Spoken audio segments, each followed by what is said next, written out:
Look in the sky. You can see the horses and the chariots, they ride out. I can see it in your eyes. Know you look scared, baby, don't be scared, it's alright. Just look at the size. There's more of us than we with them, so we all fight. Look at the clothes. We will start this afternoon Bible study with Psalm 61. Hear my cry, O God, attend to my prayer. From the end of the earth will I cry to thee when my heart is overwhelmed. Lead me to the rock that is higher than I. For thou hast been a shelter for me and a strong tower from the enemy. I will abide in thy tabernacle forever.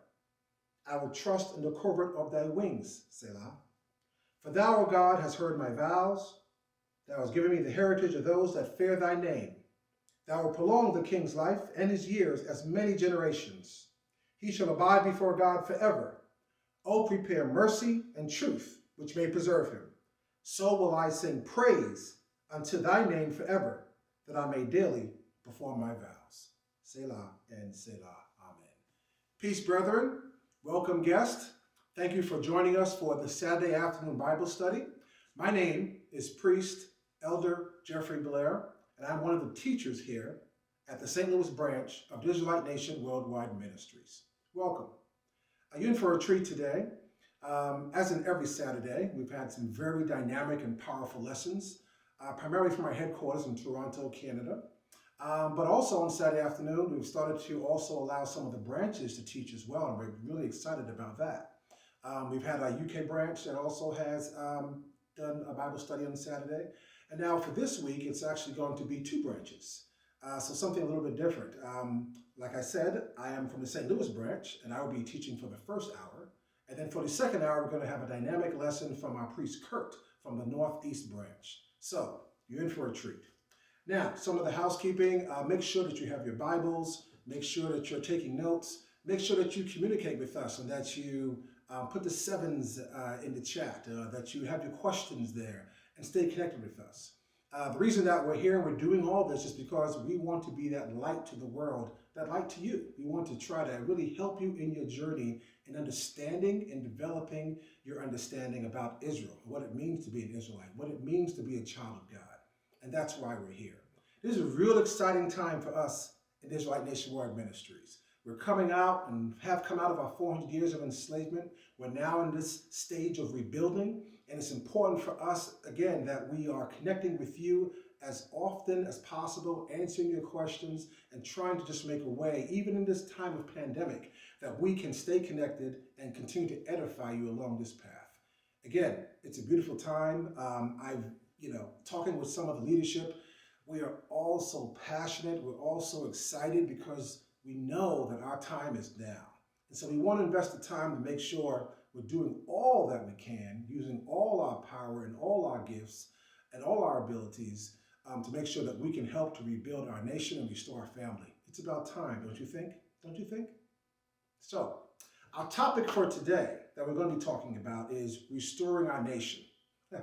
Surprise, right? That's exactly what our topic is, and that's exactly what the theme has been, I'd say, for the past couple years now. It's really trying to understand the stage that we're in. So, the Bible speaks about there's a time for so many things under the sun. A time to live, a time to die, a time to be born, a time to sow, a time to reap.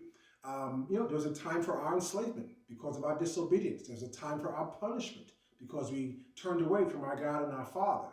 Now is the time for us to build. Now is the time for us to come out of that enslavement. And so it's important that all these topics we speak about and during this Bible study is really under that umbrella of what do we do now? It's good to understand, why we went into enslavement so we don't do it again. But it's also important to understand is now we're out of enslavement, how do we rebuild? How does that work? What's going to happen next? And that's one of the most frequent questions that we have when we're speaking to people about Israel and about our process. Restoring our nation. So when I think about that, I think about breaking it down a little bit and restoring, which I think is pretty self-explanatory, where we want to not build something new per se, but we want to take something that is not in a positive state, and we want to put it back to the state that it was intended to be in the first place. We want to restore, right? We want to rebuild, right? We want to take something that was there that was once good, somehow or another it went bad over time, but now we want to restore it. We want to rebuild it. We want to restore our nation. That part ours as well, our nation. It's important that we look at that too, because that's a collective possession, right? We're talking about our nation, not just my nation, not just your nation, or not just individuals' nation, but it's our collective nation. And that's one of the reasons why, again, we spend so much time trying to plead with you to really take this seriously. We spend a lot of time trying to go through all the precepts, from the very basic precepts to as complicated as you want to get. We want to try to go through the whole thing so that we have a clear understanding about what the expectations are for us as a people, right? We've said this many times. You've probably heard me on Friday night Bible study say this many times. Knowledge is one thing. We can go through the scriptures and say, this means that. We can go through the scriptures and say, this person did that. We can go through the scriptures and philosophize about all these various things. But knowledge is just the beginning of our education. Once we have that knowledge, wisdom comes in. How do we apply that knowledge? And that becomes especially important now that we're in this stage of redemption. Now that we're out of enslavement, now it's like, now that we're free, what do we do with that freedom? So that's why it's important that we look at this in detail, restoring our nation. HGTV, Home and Garden Television. If you guys ever watch that, just put a 7 in the chat. I'm sure you do. Myself and my wife, we watch that quite a bit. HGTV, Home and Garden TV. And there's a lot of different shows on there, but the ones that are sort of the ones I enjoy the most are the ones where the individuals are actually taking and acquiring a very old house. Could be like a Victorian house, could be like 100 years old, maybe 100, 200 years old. And it's been really, over that amount of time, you can imagine, sometimes it doesn't have a roof. Sometimes it's like the floors has holes in it, and it's just been, you can imagine all the people that have lived in that house over these 100 years or whatever. But yet they acquire it, they buy it, and then they actually take it and restore it, right? They want to restore it.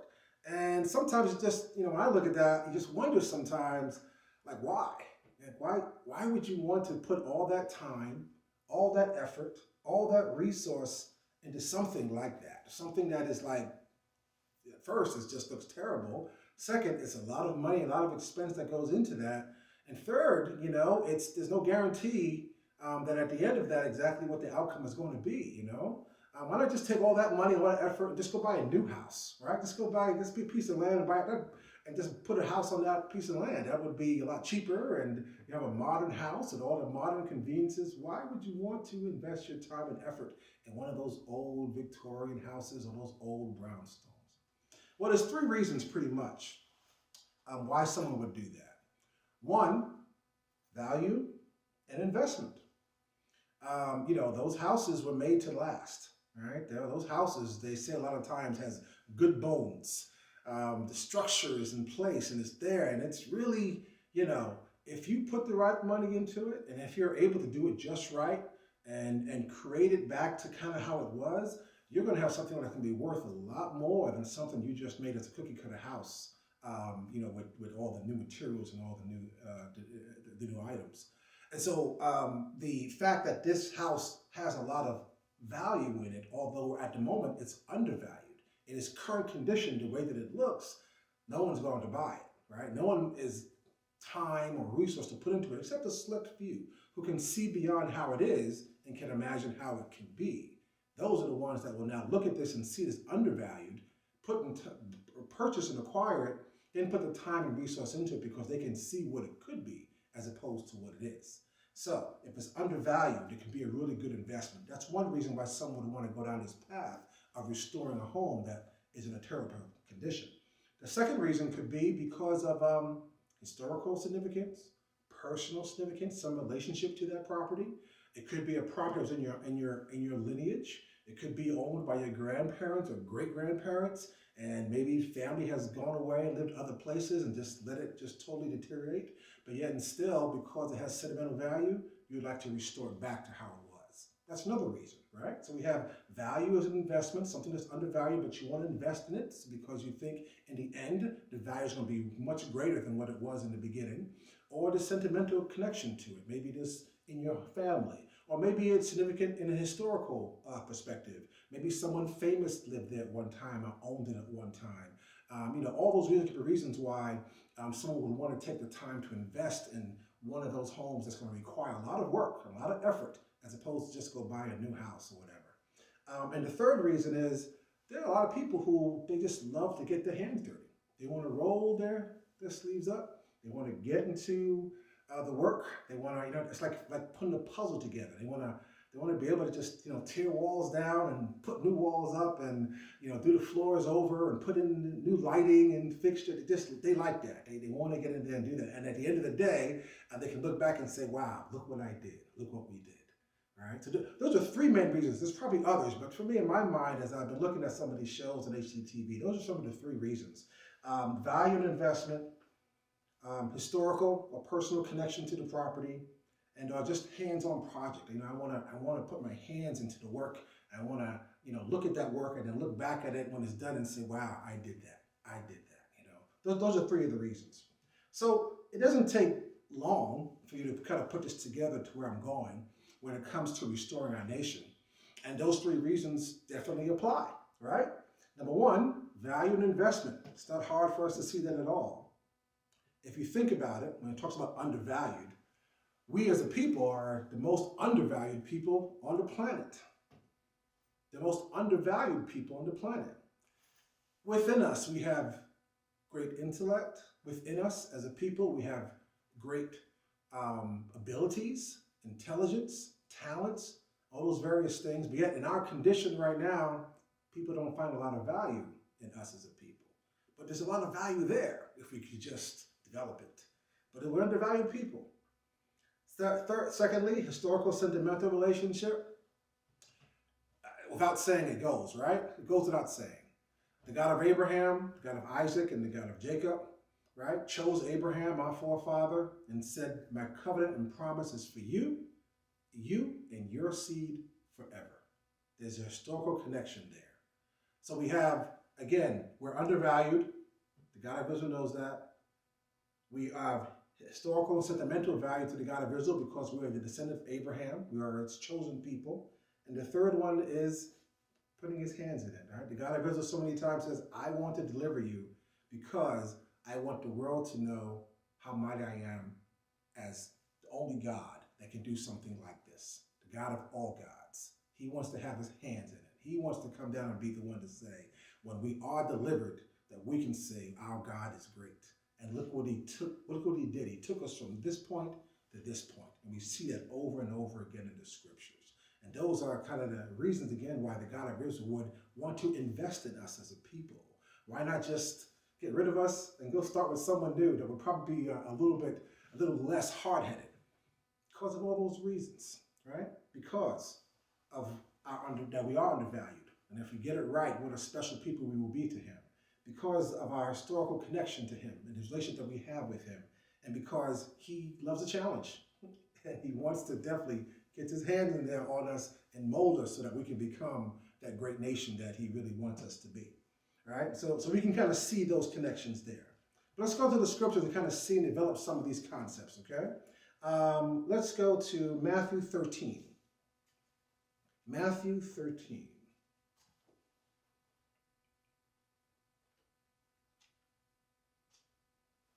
Matthew chapter 13.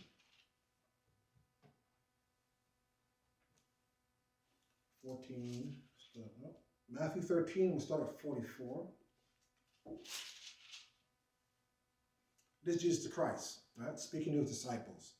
Again, the kingdom of heaven is like unto treasure hid in a field, the which when a man has found, he hideth, for joy thereof goeth, selleth all that he hath, and buyeth the field. Again, the kingdom of heaven is like unto a merchant man seeking goodly pearls, who, when he had found one pearl of great price, went and sold all that he had and bought it. Right? So, Kingdom of Heaven is like, many times in Jesus Christ trying to explain what it is he was trying to teach them, not just the precepts, but just the frame of mind that you have to think about all these things. He would use a parable. He would start with the kingdom of heaven is like this, the kingdom of heaven is like that, trying to get us to think differently than the way that we have been thinking, and the way that we have been shaped because of the condition that we find ourselves in. And I love the idea again about him, sort of looking at us like a treasure. And the idea that it's a treasure that everyone may not see the treasure, but he finds the treasure, hides it, then buys the property the treasure is in, everything he has, in order he can take that treasure and then have ownership of it. And I think that, to me, that symbolizes us so greatly. We are a great treasure, right? The children of Israel, the Israelite nationwide ministries, everything that we have, all this knowledge that the God of Israel has blessed us with, Elder Shadrach being able to teach us all these precepts, being alive at this time when we can start to rebuild our family and our nation, that's a great treasure that we have here. It's great. It's undervalued. People walk by it and think, oh, what are we doing? There's nothing much here. I understand that. You talk to your friends and your family, right? You talk to your parents and you talk to your brothers and sisters. They don't get it. They don't see the value in this.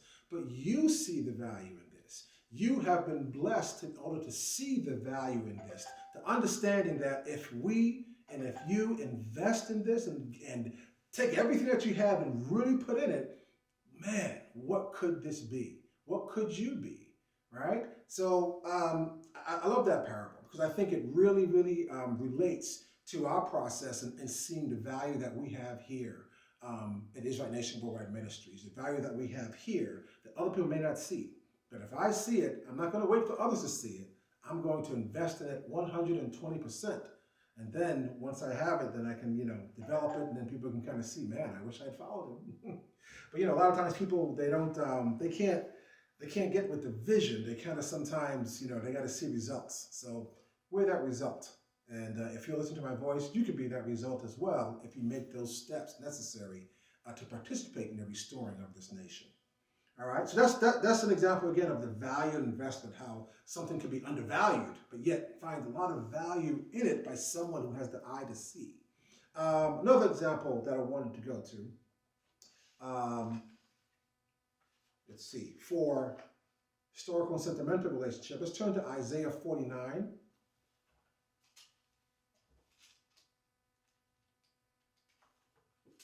Isaiah 49.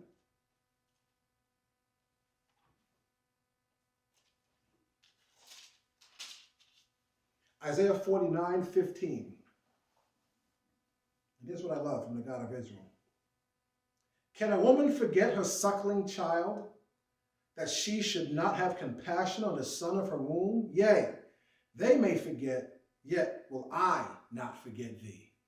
And this is the God of Israel in a much longer conversation where he's just speaking about, despite the fact that that Israel has been disobedient continuously, despite the fact that I'm going to punish him, and he is going to go into enslavement, yet and still, even though I cast them away to the four corners of the earth, the same way a mother would never forget their child, the God of Israel would never forget us, right? That's the historical attachment that he has to us.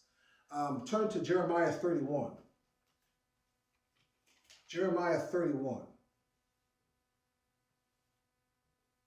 Jeremiah 31, and I'll start at 36. Jeremiah 31, I'm going to start at 36.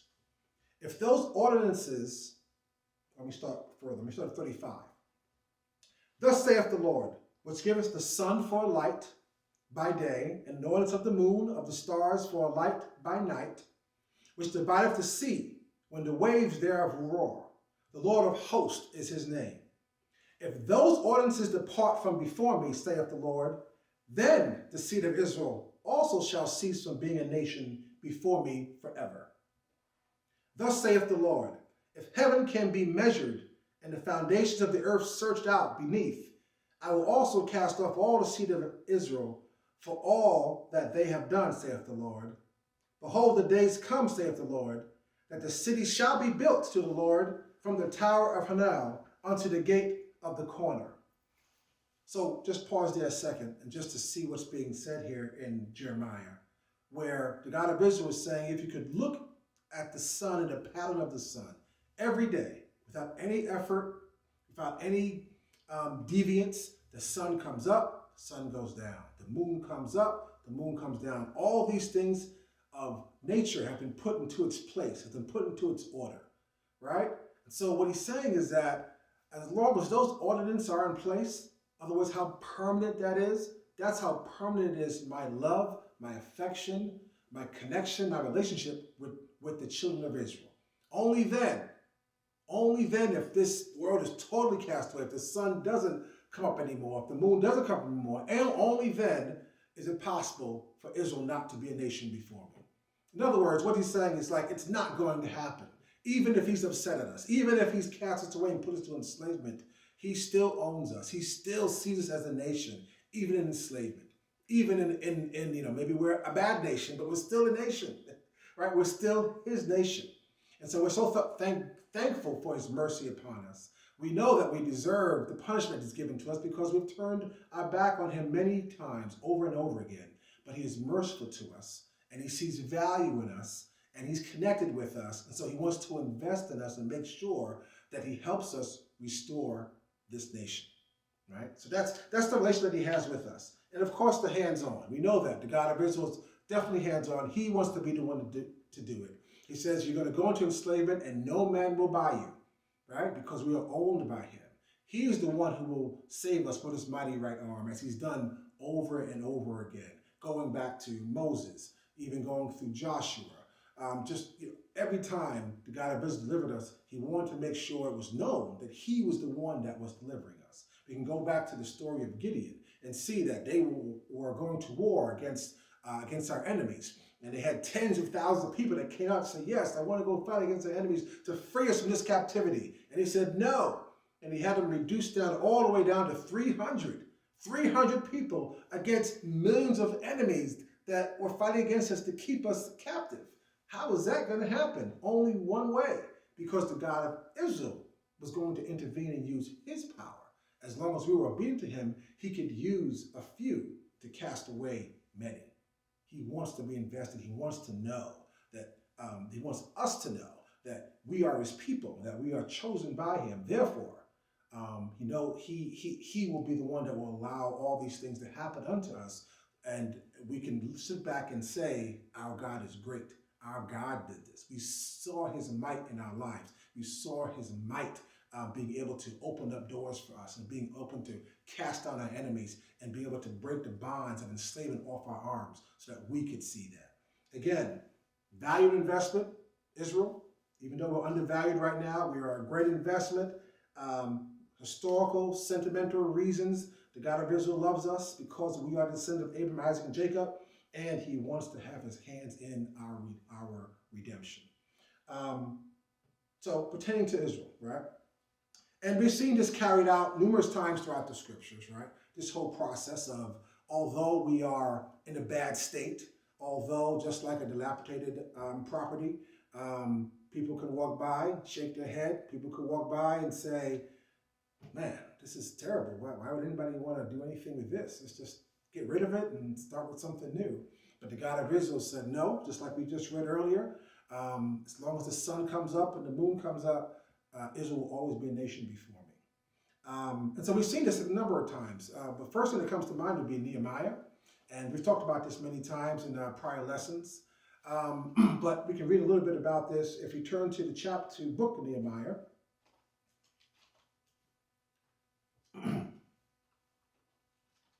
And we would be able to read a little bit about his story and his process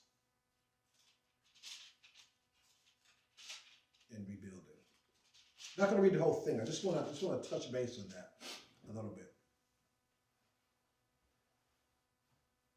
So as we know, Nehemiah was in captivity. All of us at that time in Israel were in captivity unto Babylon.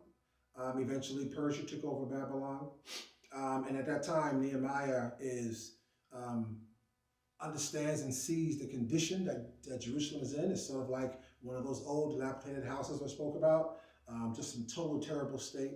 And he's sad. But he's allowed by the king of Persia to go and rebuild. And so what's one of the first things that he does when he goes there? He goes there, he travels back to Jerusalem from Persia where he was living. And when he goes there, I'm going to go to Nehemiah chapter 2, verse 11. So I came to Jerusalem and was there 3 days, and I arose in the night, I and some few men with me. Neither told I any man what my God had put in my heart to do at Jerusalem. Neither was there any beast with me, save the beast that I rode upon. And I went up by night by the gate of the valley, even before the dragon well, and to the dung port, and the gates thereof were consumed with fire. Then I went on to the gate of the fountain, and to the king's pool, but there was no place for the beast that was under me to pass. Then went I up in the night by the brook, and viewed the wall, and turned back, and entered by the gate of the valley, and so returned. And the rulers knew not whither I went or what I did. Neither had I as yet told it to the Jews, nor to the priests, nor to the nobles, nor to the rulers, nor to the rest that did the work. So, stop there a second. As we know, it's in Nehemiah's heart to rebuild Jerusalem, right? He's looking to rebuild Jerusalem. He has it within his heart to do that. He has the resources to do that. He was given the okay and also funds from the king in Persia. But when he goes back, the first thing he does is he just takes a second, what he says, 3 days, right? And then he does an assessment of his, right, by himself, an assessment to kind of see. And he goes back and forth and he sees the gates and he sees the streets and he sees the walls and he sees everything that's happening in that area, just how terrible it looked the way it's described. And doesn't tell anybody. He's just there. So you can imagine over that time, what's he's thinking, right? He's looking at all this and what's he's thinking. Like, I can imagine it could go, back and forth between a bit of sadness, just thinking about what this used to be, what could be here, but also, you can imagine also the vision of what it could be in the future. He's going through that process, I can imagine, right? I think about that same process when I think about, especially in the Black community. Many of the areas, here in St. Louis, one of the worst streets they have is called Martin Luther King Boulevard, which may be the same in a lot of other cities as well. And if you can walk up and down there, it's just, you see buildings that used to hold grocery stores, or used to hold department stores, or that had housing, and now it's broken windows. It's like half the wall is gone and bricks are being stolen. It's full of drugs and prostitutes, and it's a place you don't want to go during the day, let alone at night. I mean, it's terrible. And if you can visualize that in your mind, the terribleness of that place, that's what Jerusalem was like. And so Nehemiah is there, and he's going back and forth. And one of the things that, again, when I look up and down that street is, it's not so much in the condition it was, but because the buildings are still there, you still see some of the awnings that are there. That this used to be a nightclub, that used to be a garage, like an auto parts place. This used to be, a hotel. It's just a lot. You're like, wow, there was a thriving enterprise here. There was a thriving community here at one time. What happened? It's like, it's like a ghost town. It's like everything is just terrible. I can see the structure. I can see it there. That things there used to be at one point. It looked like it probably was a thriving place, but now it's a ghost town, and it's just terrible. It's just, again, drugs and crime and dirt, and just everything has just been left to waste. That was Jerusalem. And so that mindset of, you can imagine, man, what Jerusalem used to be. But now he's there with a mission. And his mission is not what it used to be, but what it could be. How he's going to restore that. But the interesting thing that I like is that he didn't just start right away and think that, oh yeah, everybody's going to be on board and we're just going to do this. He took some time to himself to analyze and to think and to focus and to really take it all in to understand. And then, only then, verse 17, then said I unto them, you see the distress that we are in, how Jerusalem lieth waste, and the gates thereof are burned with fire. Come, let us build up the wall of Jerusalem, that we be no more a reproach. See, only then does he speak to the other people about what he's doing. Then I told them of the hand of my God, which is good upon me, as also the king's word that he had spoken unto me. And they said, let us rise up and build. So they strengthened their hands for their good work. But then Sanballat, the Honite, and Tobiah, the servant, the Ammonite, and Geshem, the Arabian, heard it and laughed us to scorn, and despised us, and said, what is this thing that ye do? Will ye rebel against the king? And I answered them and said unto them, the God of heaven, he will prosper us. Therefore, we his servants will arise and build, but ye have no portion, no right, no memorial in Jerusalem. So, we see he tells some of his closest friends, and they're like, yeah, let's go. I love that. They said, let us rise up and build. So they strengthened their hands for this good work. Strength, yes. But along the way, the people that were around, some of their acquaintances, people that they would engage with, when they heard about this, what they were doing, they laughed us to scorn and despised us, you know. And it's interesting because in that you can kind of see that could be discouraging. That could be sort of, wow, maybe they're right? I mean, look at this place. What are we thinking? How are we going to really get this from point A to point B? And it's so terrible. How is it going to happen? But I love Nehemiah. He knows that his God is going to help him persevere. He knows the vision he has inside of him. Even if he's not able to really articulate it fully, right? He knows what's inside of him, and he knows the vision that he has, that God gave him to restore and rebuild Jerusalem. So he's not letting any of the naysayers out of the way, get in his way. And it's thankful also that people around him that are close to him also don't let other people around him get out of his way. And I think that's a message to us today too, that if you see value in this message, that you put the effort and work and time into it, and you don't let the naysayers keep you away, right? You don't try to receive this message. You don't try to receive these jewels and then try to share with your friends, and they don't get it, and then you just let it fall by the wayside. You try to share it with your husband, or try to share it with your mother and your friends, and that's fine, but don't let their discouragement keep you from this path. It may not be for them, at least maybe not right now. Who knows what the future holds? But if you see this, grab hold of it, right? And just like we read earlier about if you find a treasure, do all you can to buy that property to hold on to that treasure. Who knows what's going to happen in the year? Maybe by you holding on to that treasure, you can help be a benefit to your family and to your friends, but you have to invest in that. You have to take this very seriously, understanding that it's up to us and those who have our eyes open to make the right investments so that we can restore our nation, right? So that was Nehemiah's piece of it. And if you go on further, what I love about this, all along the way, there are things being thrown in his way, but yet and still, I love the verses in, Nehemiah 4:6. I love this. As they went, and he went from chapter 2 to chapter 4, all along the way, there's being obstacles thrown in their way, but they didn't stop them. And I love it.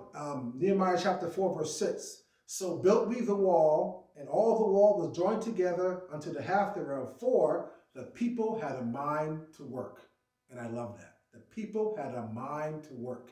I love that. Because it shows that despite all the hardships, because they were invested, they had a mind to work. You know, I'll go back again to the analogy that we've been talking about from HGTV and restoring homes. One of the big things that you see, homes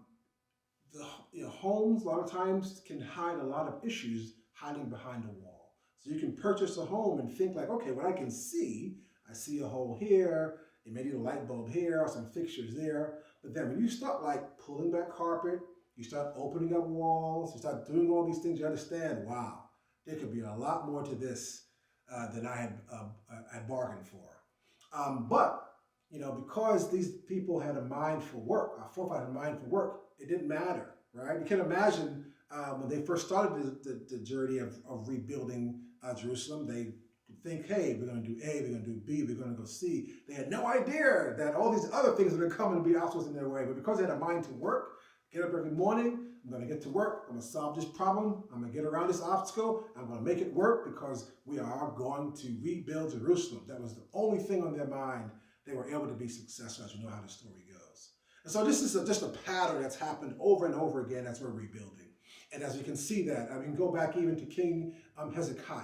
And we can go back to Second Chronicles chapter 29. I'm going to read that very, very briefly. 2 Chronicles 29.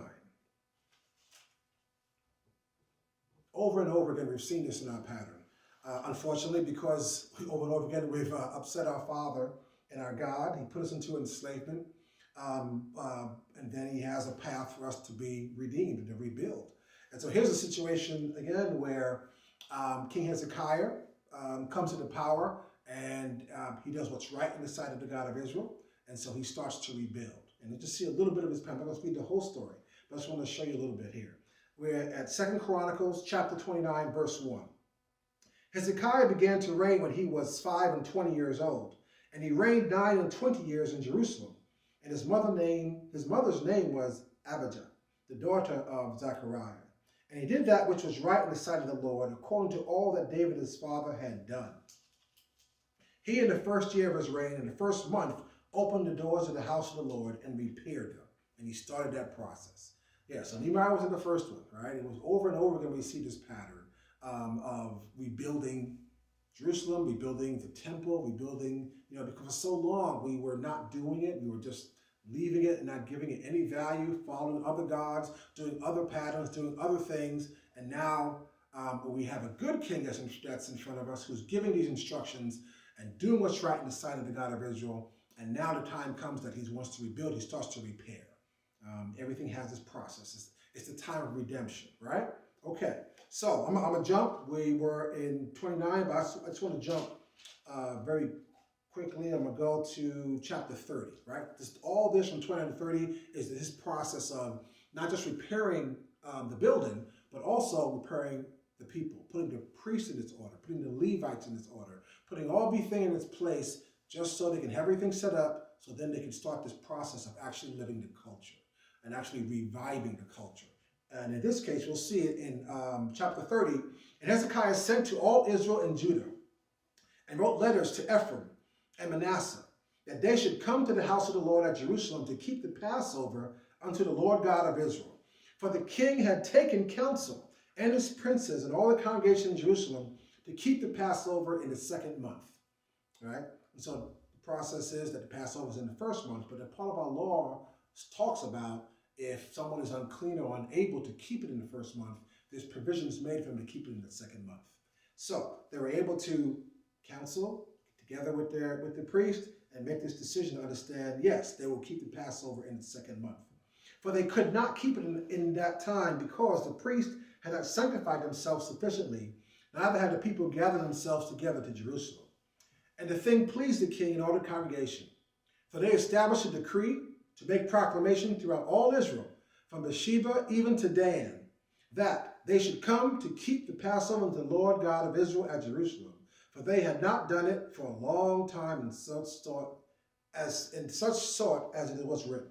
So the post went with the letters from the king and his princes throughout all Israel and Judah, and according to the commandment of the king, saying, Ye children of Israel, turn again unto the Lord God of Abraham, Isaac, and Israel, and he will return to the remnant of you that are escaped out of the hand of the kings of Assyria.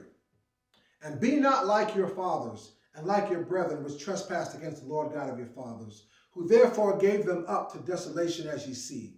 Now, be ye not stiff-necked as your fathers were, but yield yourselves unto the Lord, and enter into his sanctuary, which he has sanctified forever, and serve the Lord God, that the fierceness of his wrath may turn away from you.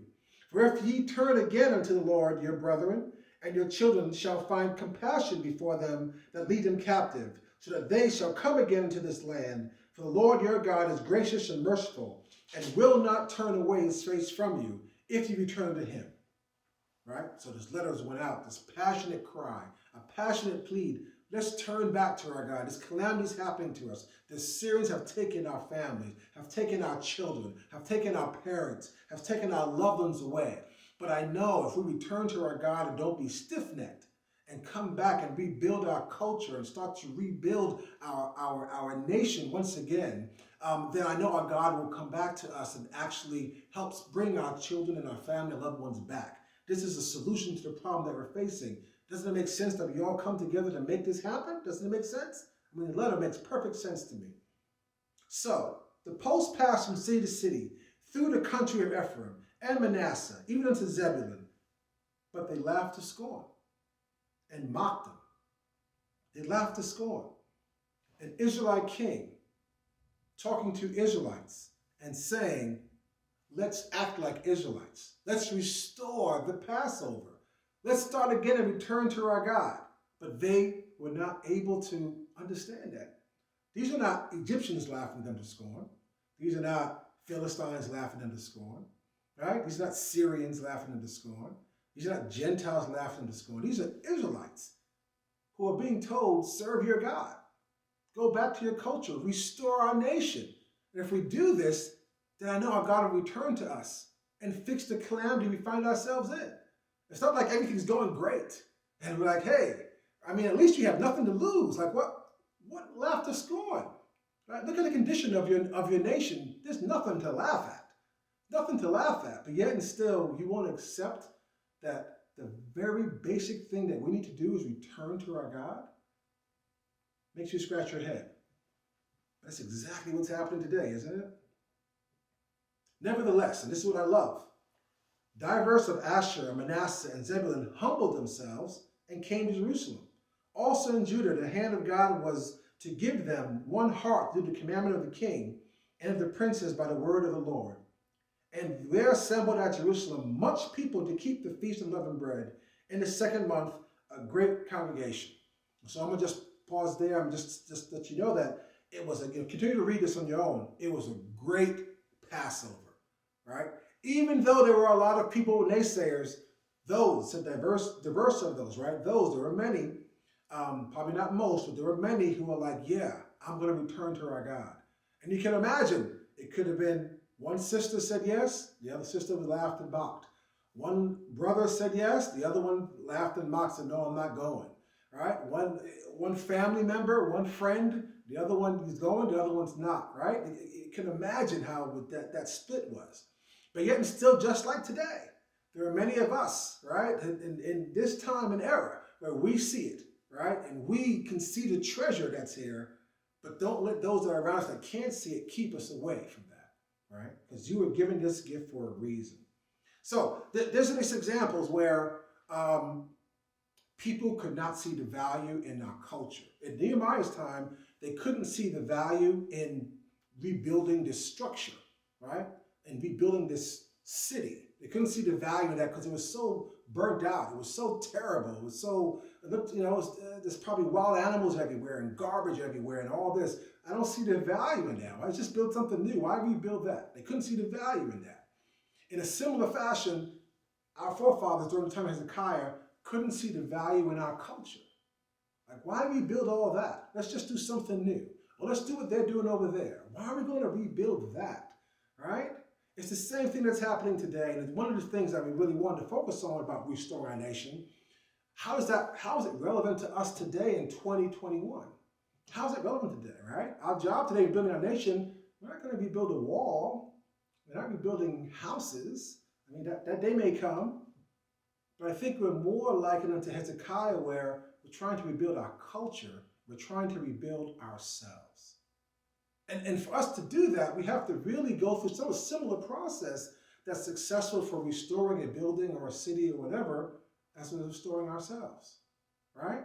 We fall in that same category. One is undervalued. And when I talk about this, I'm talking about sometimes even in our own eyes, in our own selves. We were raised during this 400 years of enslavement. We've been told all this time we haven't done anything. We're not good for anybody. We're not intelligent. We're not beautiful. We're not smart. We can't accomplish things unless we're living next to other people, right? We're a minority. Just all these things, right, that we're told about ourselves, and some of us digest that. It's hard for us not to digest it. Even those who are strong-willed and have pride and confidence, it's still a constant battle. It's like a storm that's coming against you, and you got to be headstrong to go through it, because this constant message of your worthlessness is constantly driven to you. Whether it's what you read in school, whether it's what you see on the television, they're always trying to tell you who you are. And it takes a strong person and someone who has been given that spirit by the God of Israel to really have this understanding about who you are, not to succumb to it. And so to find that value is again, that process of rebuilding is understanding the value that you have to the God of Israel. The fact that you can understand that you are an Israelite means that you're on this path. Don't devalue yourself. Don't take yourself out of the equation. Even if someone else can't see the value of you becoming an Israel and going down this process, don't let that have an effect on you of devaluing yourself or even your ability to contribute to the rebuilding of this nation. The second part, again, to that piece of it, again, is the valuation. The second part of that has to do with the relationship and understanding that you are of the seed of Abraham. The blood that's flowing through you is the same blood that came through Abraham. Even if you continue on down to the third piece where we speak about hands-on, it's important for us to understand that our work that we put into this, you get in, you get out what you put in. You get out what you put in. Israel is not a spectator sport. We are valuable to the God of Israel. We have to learn to be valuable to ourselves and invest in ourselves and do the work that's necessary to develop ourselves. The work that's needed now during this redemption, again, is not the rebuilding of the walls, not the rebuilding of a city. It's the rebuilding of you. And you have to be able to take that time and that effort to invest and put time into you. All of us has 168 hours in a week. 168 hours in a week. How much of that time is invested in building you so that you can be an asset to this nation? Think about that. If Israel is the most important thing in your life, how many hours of those 160 hours are you investing in you? How much work are you putting into you so that you can now be an asset to the restoring of this nation? That's what's needed. Understand, even if you look at all the assets Israel has ever had, all the gold, all the silver, all the bullocks, all the sheep, all the raiment, all the scarlet, all the precious jewels, all those things, there is nothing more valuable than you. You are the most valuable asset to the God of Israel. And so your investment is not an investment in things, it's an investment in you. The God of Israel calling you and waking you out of sleep is not just so you can be awake, but because he wants to tell you something. He wants to teach you something. He wants to utilize you. But he only can do that if you put in the time to listen, to learn, and then to apply. That's the process of us becoming what it is that we're supposed to be, right? We can't think that after 400 years of enslavement, we have a clear understanding about what our abilities are, right? There's so many people that we've seen, Israelite nationwide ministries, who've come in here thinking, I have no gifts, I can't do anything, I don't know what to do, I'm nobody. But then they're given responsibilities, then they're given roles, then they're told and taught and developed, and then you see them just have these great gifts that they would have never known unless they came into these doors in order to be able to be taught, in order to see the value within themselves, in order to have that value then developed so they could be a true asset for this nation, a true asset for the God of Israel. It's a beautiful process to see, a beautiful process to see. Okay, so let's go again. So that's the point we're trying to get to, restoring our nation, but we're not just looking at the macro, we're not just looking at restoring the building, but how do we restore ourselves? How do we restore ourselves? All right, so there is a recipe, so to speak, for that. And it's something that we saw again when we looked at Nehemiah's process. And there were four things that I looked at when I was looking through that process that Nehemiah took. First is analysis, vision, commitment, teamwork. Analysis, vision, commitment, teamwork. Analysis. Just last week, actually, our elder gave a lesson on let the Bible be your mirror. Let the Bible be your mirror. This is one of the most important pieces to it, the analysis, because the scripture says that, many of us think we are good people in our own heart. We think that, yeah, what we're doing is fine. Now that I know that when Sabbath is, I know to keep the Passover and I should be good, with no thought that there's some more development of your character needs to take place. And the only way to do that is to go through the analysis. But the analysis can't be done in a room by yourself. It's not let your reflection be your mirror. Let the Bible be a mirror. In the Bible, again, we have the law, statutes, commandments of the Lord of the God of Israel, the law, statutes, commandments, but we also have the people, right? The connection and the ability for us to communicate and work together, right? And so that analysis has to take place, not only what I see in myself, but also what do other people see in me as well. Not only what value am I bringing to myself, but what value am I bringing to other people, right? I'm going to borrow a quote from one of our famous U.S. president. Ask not what your country can do for you. Ask what you can do for your country. Too many times when we look at the analysis piece of it, we look at it as like, okay, I do this, and I do that, and I do this, and I do that. But sometimes we have to ask someone else in the nation, in our family, that's working together on the same thing. How am I adding value to this? Am I adding value to you? Am I adding value to Supreme Council? Am I adding value to my brethren? Right? That's a part of that analysis because we're talking about restoring you so that you can be an asset in restoring this nation. Right? The old temple was full of bricks. This new temple we're building are full of us. So we all have to understand not just our value, but our value in relationship to building and restoring this nation. Right? That's the other piece to that. Okay, analysis. That's the first thing. We have to go through that process of analysis. Second thing, vision. We know what's said, right? Like people, without vision, the people perish. That's understood in the macro piece of it, right? But if you even look at in the personal piece of it as well, how far can a closed mind go?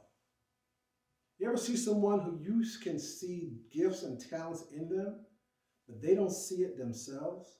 And if that mind is closed to that capability, I don't care how much on the outside we can tell them, you can do this, you can do this, you can do this. If they don't see it themselves, they don't have that vision on themselves, they will never get beyond that, right? It's that old saying about, the elephant who, as a child, has a chain that's wrapped around his leg and then also around the pole, so he can only go a certain distance away from the pole. And as he gets older, even if you remove that chain, because he's been so conditioned, he can never visualize himself going any further away from that pole because he's been conditioned that way. We have been enslaved for 400 years. We've been told we've been nothing for 400 years. We've been told we're not beautiful for 400 years. We've been told that we are the scourge of the earth for 400 years. So now with the understanding of Israel, we have to learn to unlearn that and learn to take on the ability to see ourselves better than where we are. It's sort of like going and looking at that dilapidated building and not seeing for what it is, but seeing for what it could be. And sometimes I think we have a hard time looking at that at ourselves. Sometimes we can be our worst critic of ourselves. So it's important, again, we're talking about the pieces that allow us to be successful in the restoring and building of our nation and restoring and building of ourselves. The analysis has to be there, personal analysis, but also analysis amongst our brethren. The second piece of that is the vision. You have to be able to visualize yourself in better state than where you're at, right? We never want to be stagnant. We never want to be stagnant. We want to always be moving forward. The other piece to that, the third piece to that then, is commitment. Just as we noted, and we went and we looked at whether we're talking about Nehemiah situation or Hezekiah situation, there needs to be a commitment, right? Someone gave a lesson, one of the brethren gave a lesson a couple weeks ago called intentions, good intentions versus instructions. Good intentions really don't amount to much, right? Good intentions, you can have good intentions, but if you don't have the discipline and commitment to carry them through, they just end up staying intentions. They never manifest themselves. We don't want to have good intentions of rebuilding our nation. We don't have good intentions of becoming better than what we are. We want to be able to invest in ourselves, do the work that's necessary so that we can be effective in our ability to build this nation, right? We want generations that have been born to look back and say, wow, they had the mind to work, right? And again, in this case, not work on building a physical wall, work on building ourselves, our character, getting rid of all that mental enslaved mindset that we've had adopted over these 400 years, and start to think differently about ourselves, about our culture, about our people, about our God, so that then only with that mindset will we be successful to really build this nation, right? So we have to kind of see that our goal of rebuilding this nation has to start with our goal of rebuilding ourselves. That's the kind of the short of it. And so, okay, the pieces that we talked about were how we're going to be successful. We got to start with analysis. We got to have the vision, right, to see ourselves. I'm talking about ourselves now. Not a physical world, but ourselves, the vision to see ourselves in a better place. And again, not general vision. I'm talking about you, person. Put your name here. Me, Jeffrey, Priest Jeffrey. I have to see myself as a better person, right? I got to visualize that. And then the commitment to make sure that even if hardship comes along the way, that I'm not going to let that deter me. I'm not going to let hardships or difficulties keep me from being effective in accomplishing my goal. Hardships are going to come, right? The only way to climb a mountain is if there are some jagged steps along the way. You can't climb a smooth mountain, right? And so it's okay. It's going to be there. It's just like, looking at a house and pulling the wall back and saying, oh my goodness, we have no idea that this was back there. We had no idea this issue was going to be as big as it was going to be. It's not a fun place to be, but that is a part of the process. And understanding that I'm committed to get this done. I'm committed to make sure that I'm restoring myself so that I can assist in restoring this nation. That's the goal, no matter what. All right, so beyond commitment then, we also have what's so vital and important, teamwork. Teamwork. I mean, go back to Nehemiah or even Hezekiah. He himself was not just doing the Passover. He himself wasn't just trying to rebuild Passover or trying to rebuild the wall. He had to galvanize a team around him. Israelite Nationwide Ministries, it's just so proud to be a part of this nation. So proud for the work that we do in the community. So proud of all the young people and the things that they're doing and developing their gifts and really going out there and connecting and being that light to the world. It takes all these pieces coming together in order for us to be effective as a nation. If you think about it, any nation is going to have different departments and different groups and different skill sets and all these things. But what makes them a nation is that they're all working together. So the thing is that if Israel's a nation, as we read back in Jeremiah, that I don't care, as long as the sun is coming up, as long as the moon is coming up, Israel will always continue to be a nation under me. Also, will always be a nation. And so if we're a part of that nation, then we have to be connected and understand how to work together. Whenever we talk to someone, or anybody usually talk to someone about, hey, what's one of the biggest issues in the Black community? What do they say? Unity. Don't work together, right? Crabs in a barrel. Everybody trying to get to the top and tear somebody else down, and all those various things. That's a real phenomenon. That's a real phenomenon because of the mental enslavement thinking that we've had over these past 400 years.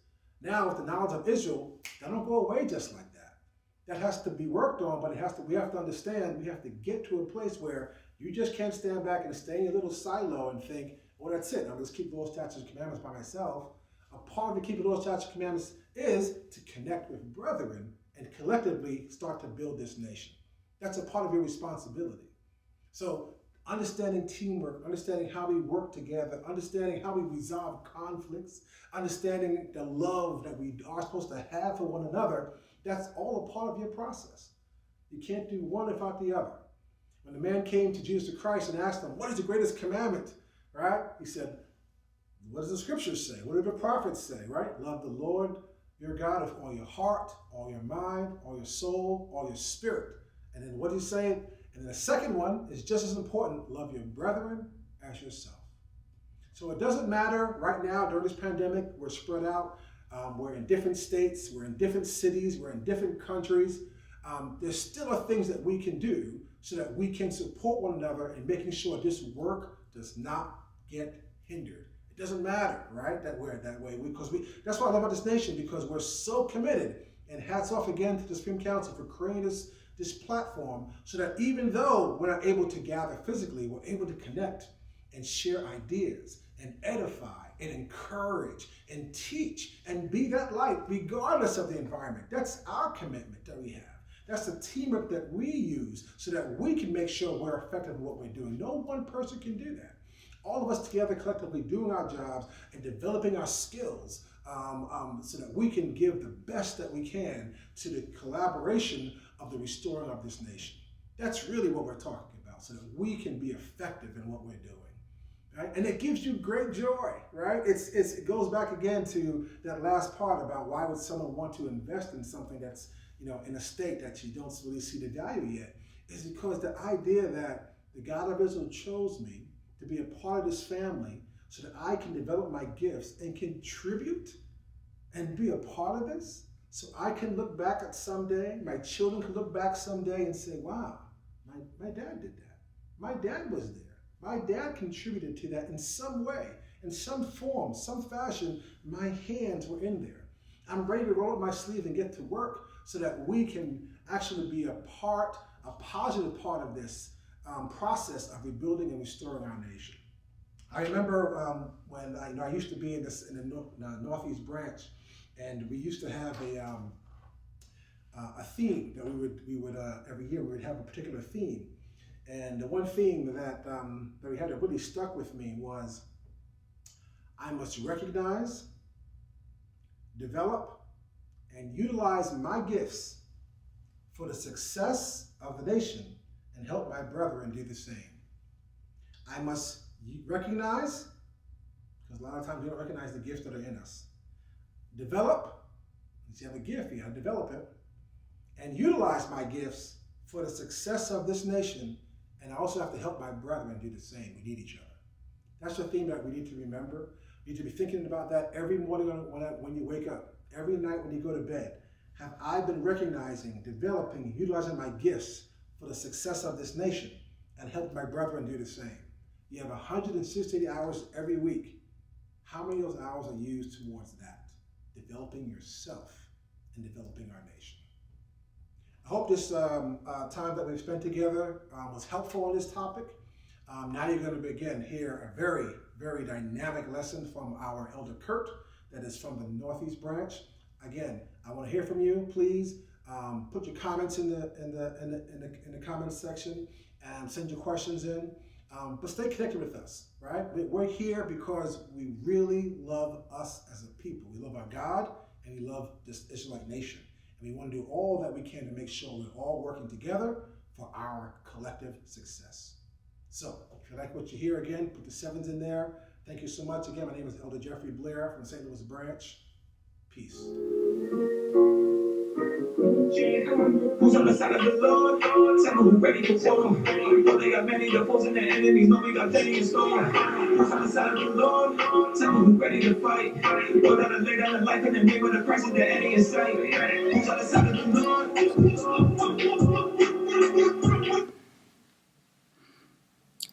Thank you, Elder Jeffrey, for such a great presentation on the restoration of this nation. Welcome again, everyone, to the Israelite Nation Worldwide Ministries. You just heard from my Elder Jeffrey in St. Louis, Missouri, and I am Elder Kurt, coming to you here in the New York, New Jersey, the Northeast branch of the Israelite Nation Worldwide Ministries. You know, it's so exciting to be here once again, and as tough an act to follow as Elder Jeffrey is, I'm going to do my best to give you a little bit more understanding about restoring this family, this people, this nation, this Israel, in these times that we live in now. The things that we really need to think about to get this nation on the right track. The work that we need to do to get this nation on the right track, so that the world will recognize who we are and understand the power that our God places in us. So, you know, oftentimes when you think about restoring Israel and the rebuilding of Israel, and you look back at our history and you think about the things that were done before we came after these 400 years, thousands of years before that, when our temple was destroyed, when Jerusalem was destroyed, when the nation was split, when there was no more one nation of Israel.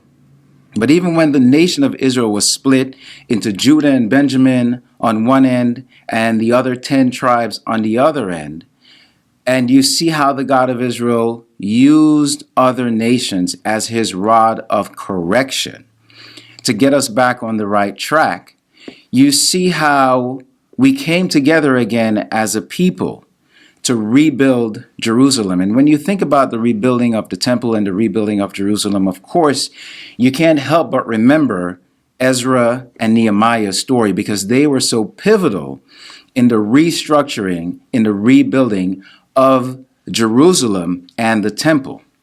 And you think about where they were. They were in captivity at the time that they were given the green light, so to speak, from the king at that point in time. We weren't in control. We weren't in power. We couldn't dictate and manifest our own destiny. We had to be dependent on another emperor to actually give us permission to go back into the land. You remember Nehemiah was a cupbearer. He was a cupbearer. Ezra was a scribe. But they were both given that charge to go back and to rebuild Jerusalem. When they went back, they put the foundation together. They built the walls around the city. They rebuilt the temple. And when they rebuilt the temple, they remembered and they got the instruction and they read the instruction to the people about the things that we should have been doing as Israelites, keeping the Passover, Feast of Tabernacles, all these sorts of things that they put back into place when they put the physical structure back up. But it wasn't just about the physical structure, right? It was also about the people coming back. If you remember, and if you go back and you read the stories, there were men that were married to wives that were of other nations. They had to leave those wives behind to come back and to rebuild the nation. And even when they came back to rebuild, there were other nations that were offering their assistance. Oh, we'll help you to put this together. We'll help you to build this back up. But what did Ezra and Nehemiah say? No. We don't need your help. We have the God of Abraham, the God of Isaac, and the God of Jacob. And even with the God of Israel, those nations did everything they could do to try to stop these people from rebuilding that great city, rebuilding that temple, and putting the nation back together. We had to have men that guarded the people that were working on building the wall while they were building the wall. They literally, physically had to guard themselves because the other nations were coming in and trying to stop them from doing the work. So there was so much that went into rebuilding that physical temple, that went into physically rebuilding those structures, the buildings, right? There was so much that went into that. And even after that, because we transgressed the God of Israel so much, after all that hard work, all those things went by the wayside and were destroyed once again. So now here we are in a different period and a different point in time, but we're faced with the same task, right? We're faced with the task of rebuilding this family and this nation. So Israelites out there, I'm looking to you, and I'm really talking to you right now, because we have to now start looking deep inside and thinking about the things we need to do to rebuild this nation and this temple. We can't necessarily look to Ezra and Nehemiah because we're not trying to put together a physical structure, right? We're not trying to rebuild a temple that was there before. We're not trying to resurrect a city in a land that we are no longer supposed to be in. We are trying to rebuild where we are. And so in that rebuilding, we need all hands on deck, just like our forefathers did during that time when Ezra and Nehemiah were at the helm and they were rebuilding the temple. All hands on deck. If you're guarding, you're guarding. If you're building, you're building. If you're blowing the trumpet, you're blowing the trumpet. But all hands were on deck. Everyone had a say. Everyone had a piece in putting this together. And so now we've taken things to a different level.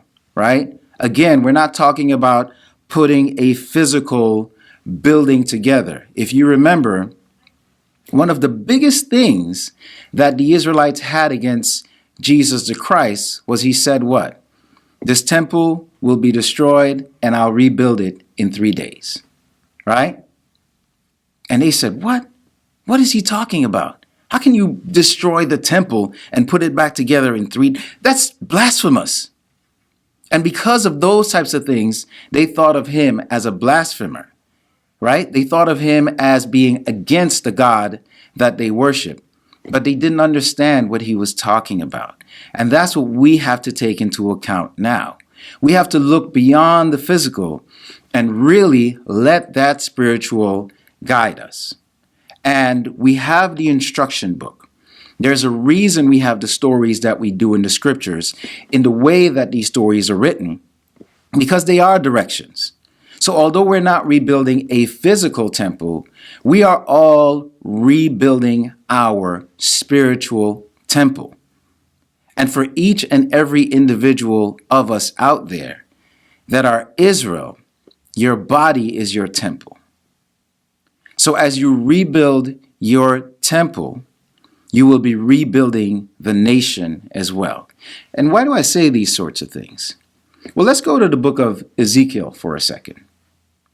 And let's read about some of the visions that Ezekiel had that will kind of help guide us along this path that we go and help to lead us in the direction that we need to go into to understand what's required of us. And once we understand what's required of us, then the question becomes, are we willing to do the work? So let's go to Ezekiel. I'm going to chapter 37, and I'm going to start at the first verse. It reads, "The hand of the Lord was upon me, and carried me out in the spirit of the Lord, and set me down in the midst of the valley which was full of bones." So Ezekiel is having a vision. The Spirit comes and takes him to a place, and he is describing what he sees. "Set me down in the midst of the valley which was full of bones, and caused me to pass by them round about. And behold, there were very many in the open valley, and lo, they were very dry." So he's in this vast place that he's in, and all he's seeing is bones that are dried all over the place, right? "And he said unto me, Son of man, can these bones live? And I answered, O Lord God, thou knowest." So Ezekiel knows the strength of the power that is talking to him. And he gets the question, and he says, well, I don't know, but you know, Lord.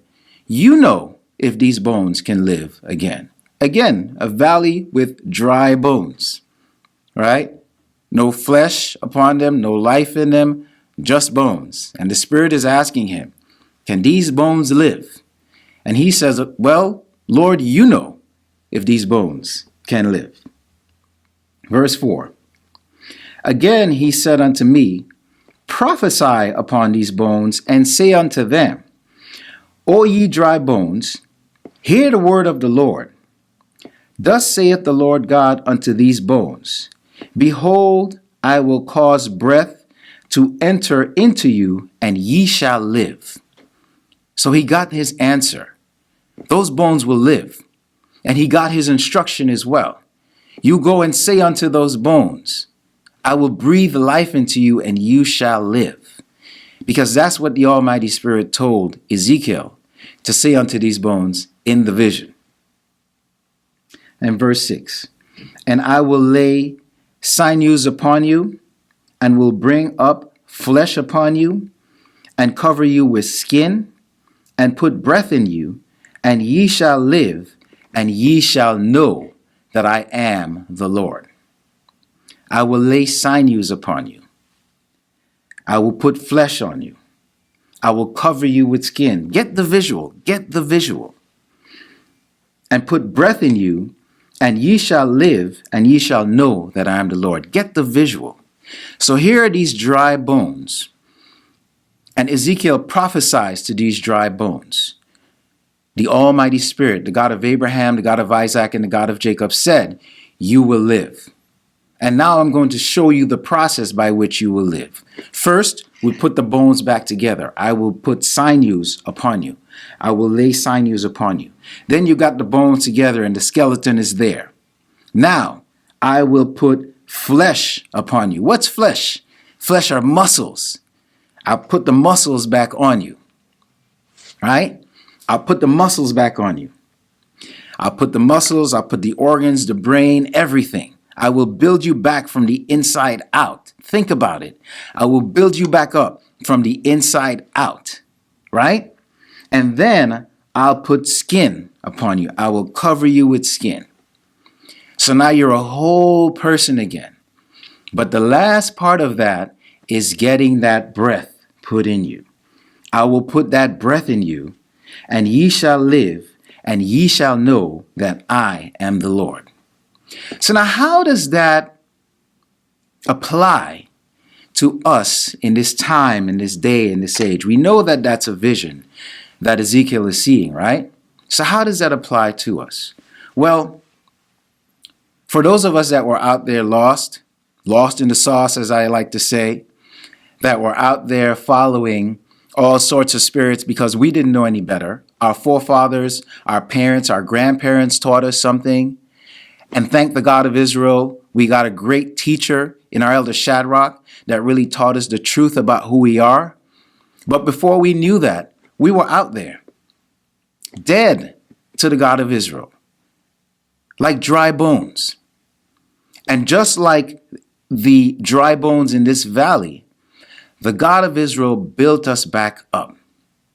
He put us back together. He put flesh upon our dry bones. He put skin upon that flesh. And then finally, he breathed life into us. And what is life? Life is the spirit. So we may have thought we were living before, but now we are truly living because we have the Spirit of the Almighty that breathed life into us and gave us that one true spirit. Even Jesus the Christ, when he left, he said what? I'm not going to leave you alone, but I will send a comforter, which is the Spirit of truth. And now we have that Spirit of truth. So imagine now you're Israel and you have the Spirit of truth and you have the understanding of who you are and the world around you. You're no more and no longer dry bones.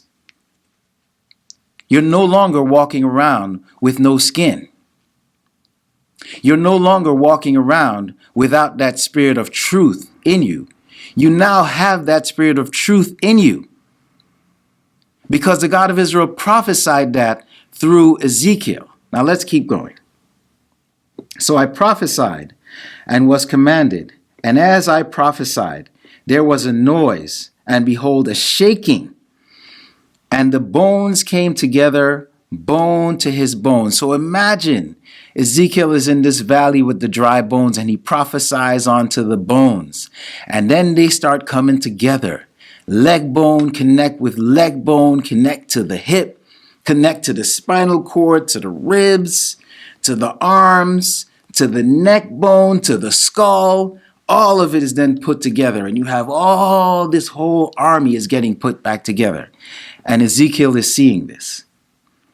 Verse 8, and when I beheld, lo, the sinews and the flesh came upon them, and the skin covered them above, but there was no breath in them.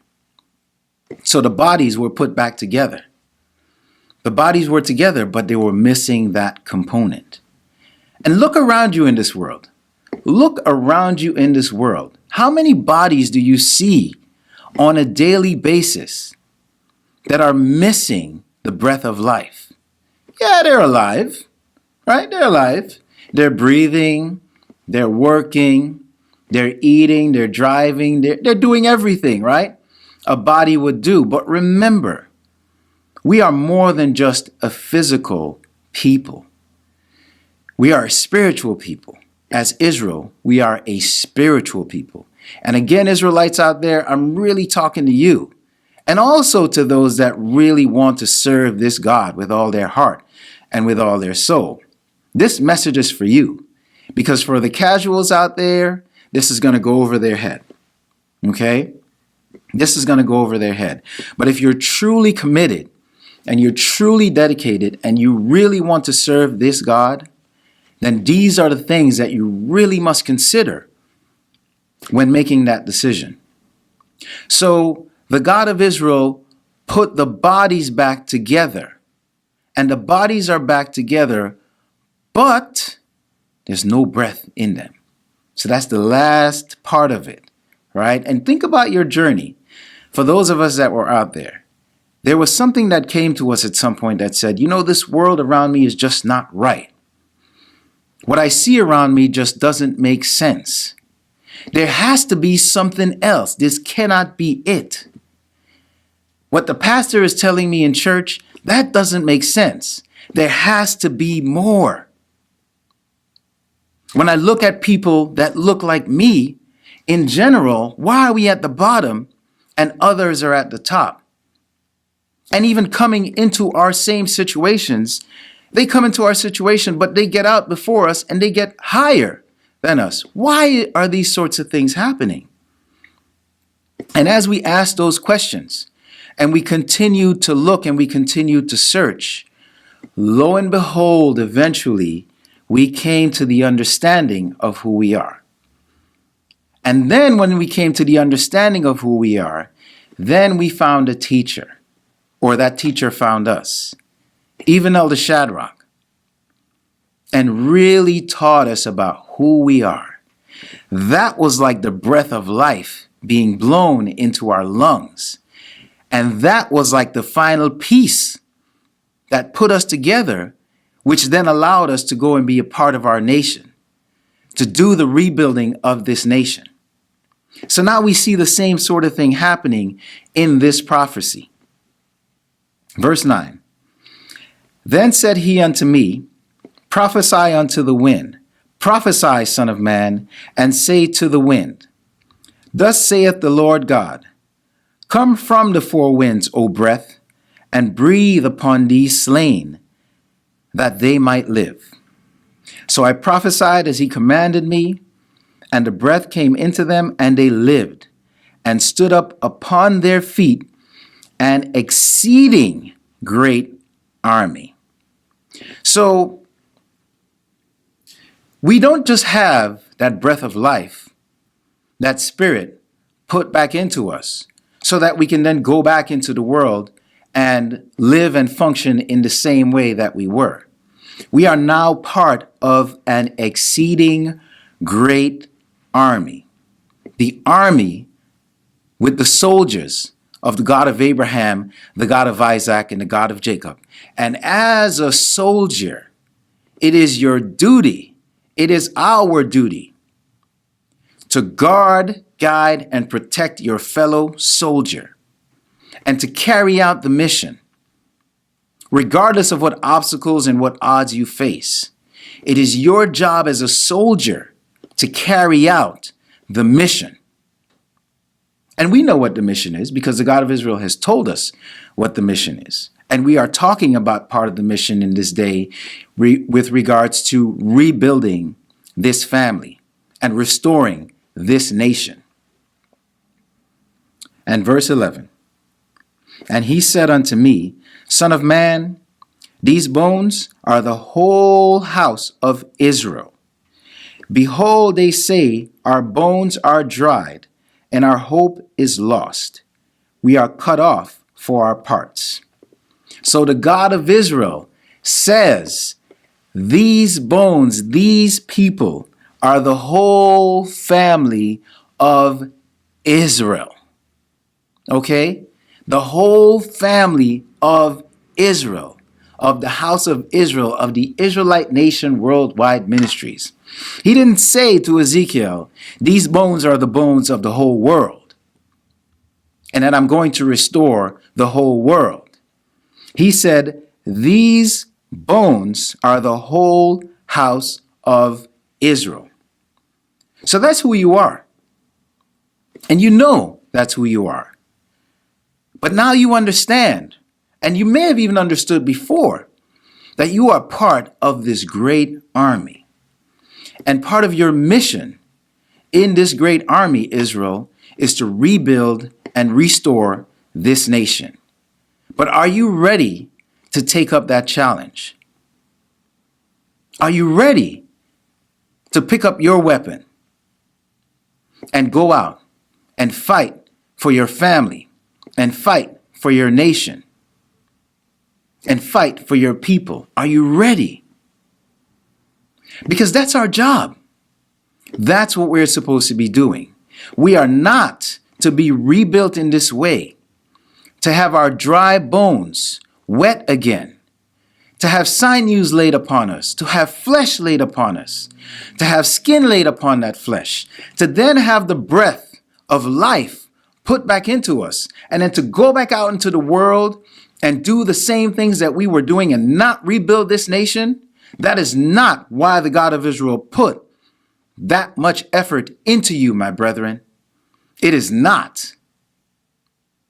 The whole reason, the whole cause for the God of Israel doing the things he did was to restore you and put his army back together so that we can be that shining light on the hill for the rest of the world, so that we can show people what it means to be an Israelite, who we serve, and the way that we're supposed to serve him. So again, people, and again, brethren, are you ready to take up the mantle and carry out that mission? Because when you are a soldier, you are only as strong. When you are an army, think about this. If you are an army, if you are a group, any sort of group that you are only as strong as your weakest link. You are only as strong as your weakest link. And in an army, no man gets left behind. No soldier gets left behind. If a soldier falls, we take that soldier with us and we're carrying on with that soldier. So we have to ask ourselves, and you have to ask yourself, am I a weak link? And if you are a weak link, what do you do to not be that weak link anymore? What do you do so that you're not what's holding back the rebuilding and the restoration of this people and this nation? That's what we need to ask ourselves. That's what we need to ask ourselves. And those are the things that we need to approach in order to get to the point where no one is the weakest link, but that the weakest link is so strong that there is no way this army can be defeated. Imagine that. Imagine if your weakest link is so strong that your army can't be defeated. That's what we're working on putting together here, brethren. And that's what we want you to be a part of. And that's what we all need to be a part of. You know, I'm a big sports fan. And you think about sports teams, right? And they have what they call, in most of major sports, they have what they call an all-star game. Or they have what they call an all-pro team, where they take the best of the best. So when you look at an all-star team, an all-pro team, and they have the best of the best, imagine the weakest player on that team. If that weakest player is part of the best, imagine how strong that team is. That team is powerful. So if you have any other weak team that's out there that's going up against them, they have no chance. Now imagine we apply that sort of thing to this nation. And imagine whoever that weakest link is, imagine that weakest link is so strong that nothing can defeat us out there. That's what we're working on, brethren. And when you read something like Ezekiel and you see the way that these bones were put together and the nation was put back together, and even when you think about what Ezra and Nehemiah did and how they did things and how important it was to them to include that spiritual component in their rebuilding of the nation, then you understand and you realize that what we're given That breath of life that we're given is that spirit of the God of Abraham, the God of Isaac, and the God of Jacob. And we have to work to rebuild that spirit, to nurture that spirit, to strengthen that spirit within us, so that nothing else can turn us away, can cause us to stray from the God of Abraham, the God of Isaac, and the God of Jacob. Now, I ask you, if you like what you hear, smash the like button. If you're not subscribed, subscribe, comment, even leave a donation. Because unfortunately, everything that we do in this world takes money.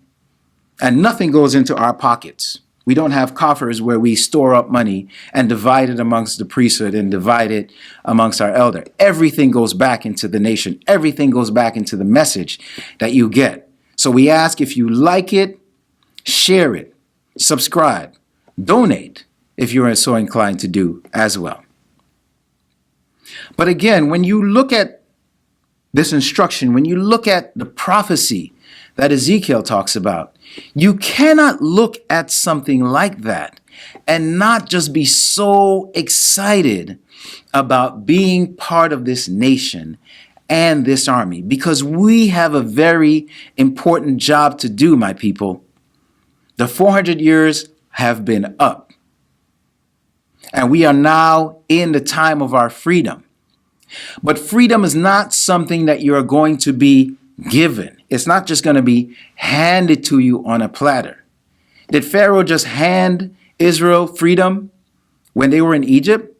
Did he just say, oh yeah, just go right ahead. Just take all your stuff that you need, get whatever you need for your neighbors, and red carpet.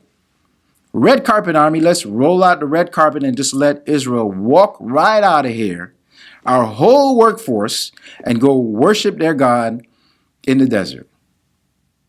That's not what happened, is it? So there's no reason to think that our freedom, which the God of Israel has promised us, is just going to come to us without working. We have to put the work in, brethren. We have to put the work in, my people. We've got to strap those boots on and do that work in order to gain our freedom. So let's continue. Now, this wasn't the sort of thing that was just spoken about in the quote-unquote Old Testament. Even in the Second Testament, after Jesus, we see the same sorts of things being taught. This was an army of people that were put back together that represented Israel. And there were various individuals that had certain jobs they had to do. And we see the same sort of thing occurring in the Second Testament after the sacrifice of Jesus. Now let's go to the book of Corinthians. We'll go to 1 Corinthians, and I'm going to go to chapter 12.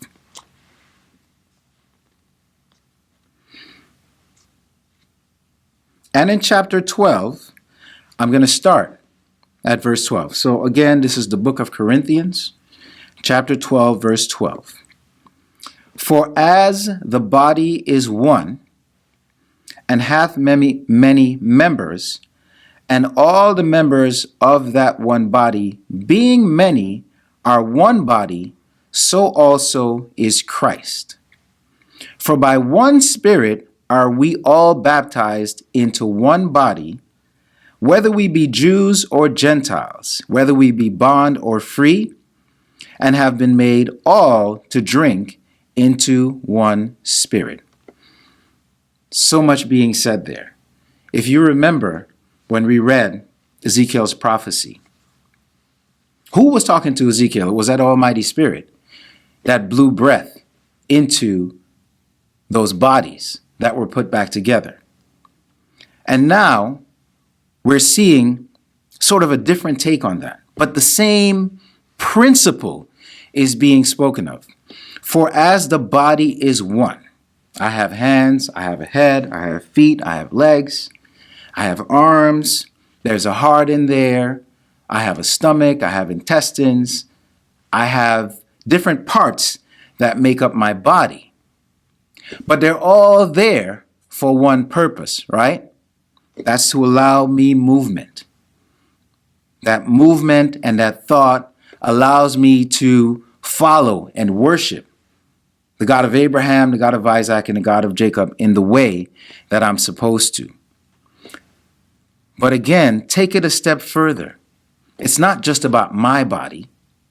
It's about all our bodies and how we come together as one. For that of one body, or all the members of that one body, being many, are one body. So also is Christ. It doesn't matter whether we're Jews or Gentiles, whether we're bond or free. Once we are walking in that spirit, we are one body. So don't let anyone out there tell you, oh, because of the way that person looks, they can't be an Israelite. Oh, because of the gender of that person, they can't do this or they can't do that as an Israelite. Because that person is from this particular nation, they can't be an Israelite. That's not what the scripture is telling us. The scripture is telling us it doesn't matter. As long as you decide you are going to worship that spirit and follow the instructions of the Christ, then you are part of this nation. You are part of this body.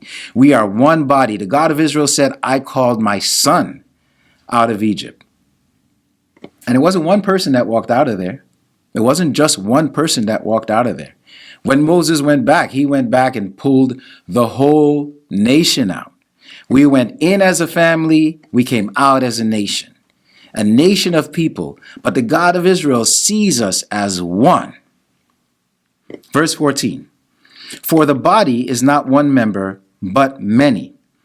If the foot shall say, because I am not the hand, I am not of the body, is it therefore not of the body? And if the ear shall say, because I am not the eye, I am not of the body, is it therefore not of the body?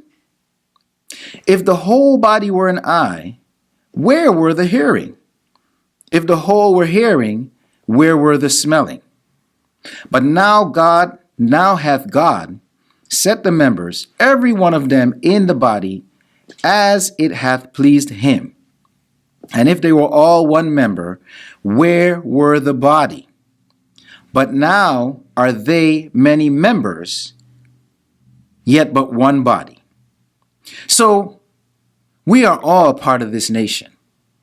We are all part of this body known as the Israelite Nation Worldwide Ministries. We are all servants of the God of Abraham, the God of Isaac, and the God of Jacob. But we may each have our individual talents.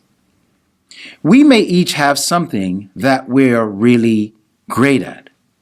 We may have something that we're really good at. Not necessarily that we're great, but we may have something that we're really good at.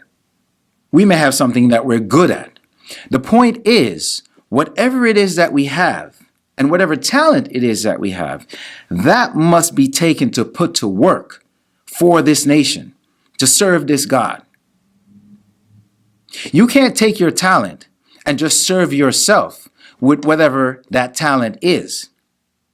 That's not why the God of Israel gave you that talent. That's not why he put you back together. That's not why he breathed that life into you to bring you back into this family. He gave you that talent and he brought you back into this family so you could build up this nation. And that's our job, brethren. That's our responsibility. This is what we're supposed to do. We're supposed to restore the glory of the God of Israel. Restore the glory of the God of Abraham, the God of Isaac, and the God of Jacob, because you are the glory of the God of Abraham, the God of Isaac, and the God of Jacob. That's the sort of thing that when I say that, it gives me goosebumps. Because for so long, as I looked out into this world, and still up to this day, with all the protesting, all the marching, all these things that have been done, when I look at the way people like me as a whole are treated, we are almost treated like we're nothing. But when we really think about and we see the scriptures and the God of Israel tells us about who we are, we're so much more than that. We are so much more than we could even imagine that we were. But we have to give the God of Israel the opportunity to show his glory through us. And that does not come without hard work and dedication, my brethren. It does not come without getting your hands dirty.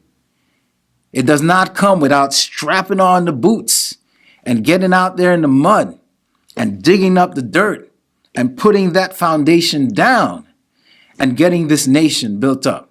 We have to work, brethren. We have to work. We got to put that effort into it. There's a thing called sweat equity when you're building, right? Whenever you're developing anything, there's a thing called sweat equity. Is how much work are you willing to put into that thing that you're building? And if you're passionate about it, if you have passion in what you're doing and what you believe in, you're going to put a lot of sweat equity in it.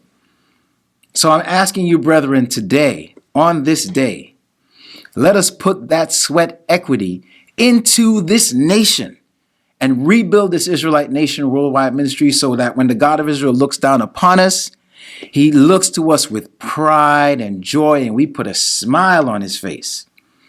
Make a sweet savor unto him, just like Noah did when he came out of the ark. Let us do that for our Father. Let us do that for the God of Abraham, the God of Isaac, and the God of Jacob. Let me continue. So I'm going to go to let's go back to 21. And the eye cannot say unto the hand, I have no need of thee, nor again the head to the feet, I have no need of you. Nay, much more those members of the body which seem to be more feeble are necessary. You're only as strong as your weakest link, my people. You are only as strong as your weakest link. And we have to build each other back up. We have to lift each other up and develop each other to make this nation back to the greatness that it once was. And those members of the body which we think to be less honorable, upon these we bestow more abundant honor. And our uncomely parts have more abundant comeliness. For our comely parts have no need, but God hath tempered the body together, having given more abundant honor to that part which lacked, that there should be no schism in the body, but that the members should have the same care one for another. And whether one member suffer, all the members suffer with it, or one member be honored, all the members rejoice with it.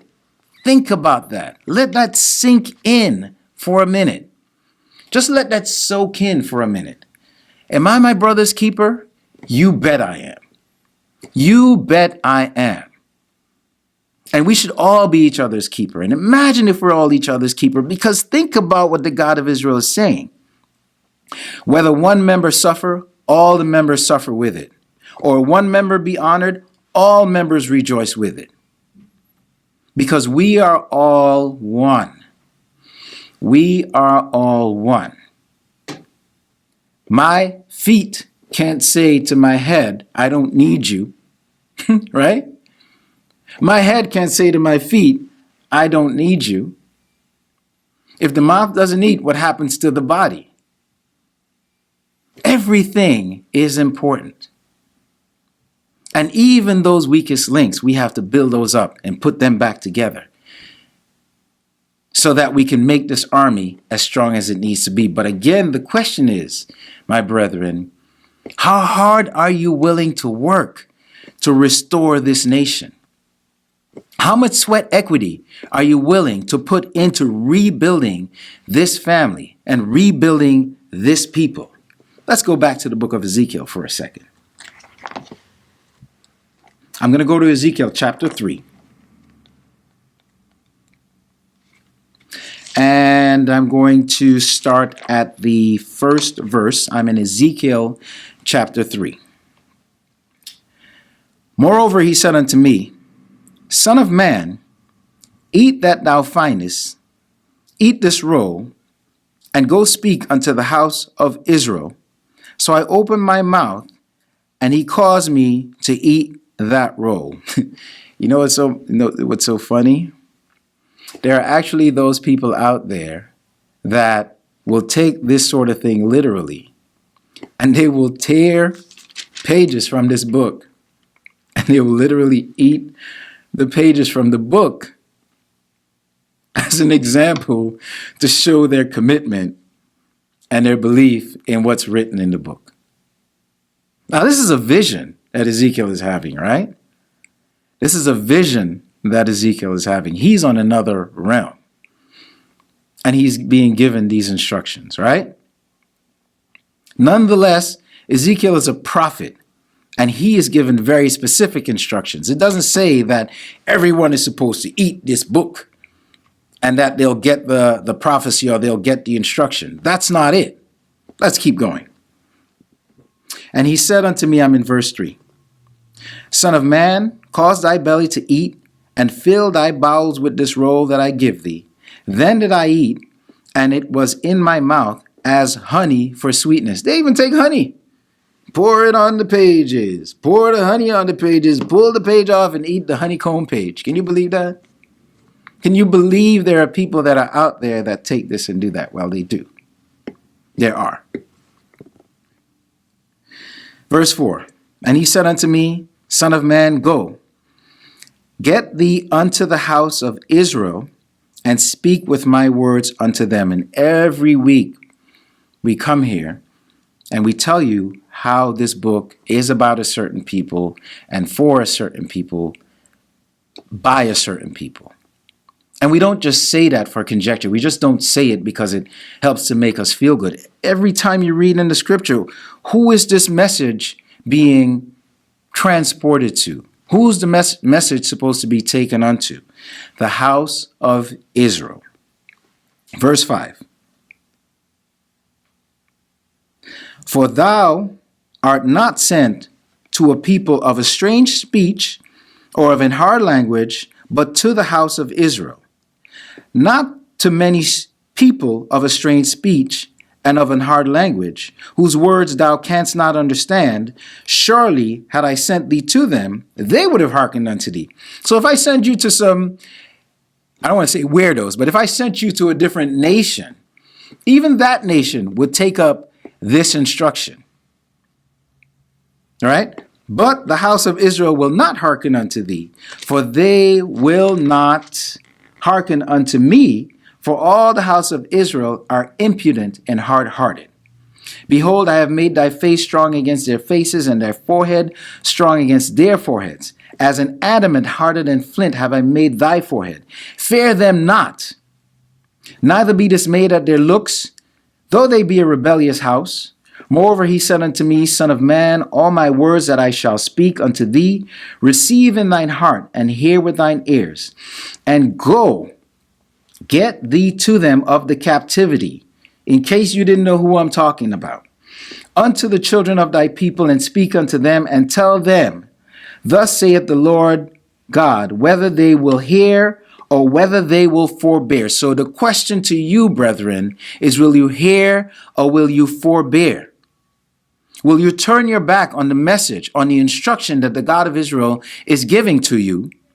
Will you turn your back and go back into that valley of dry bones and be turned into dust?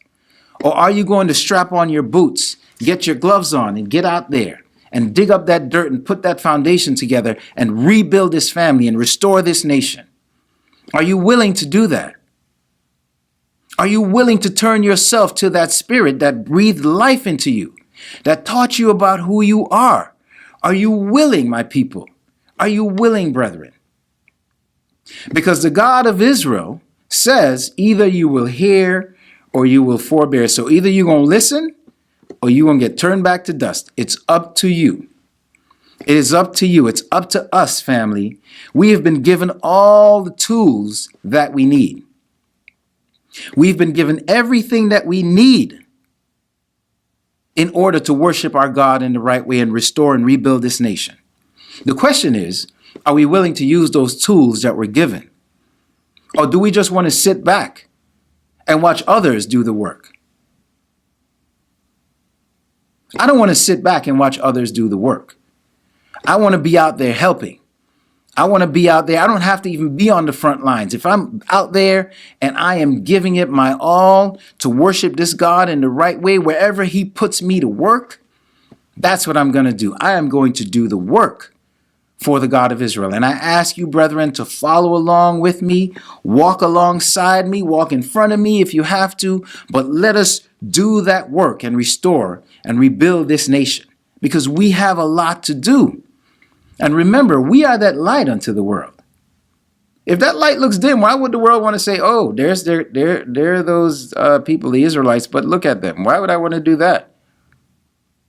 I'm much better off than they are. My God is taking care of me. Right? So we have to do the work and restore and rebuild this nation.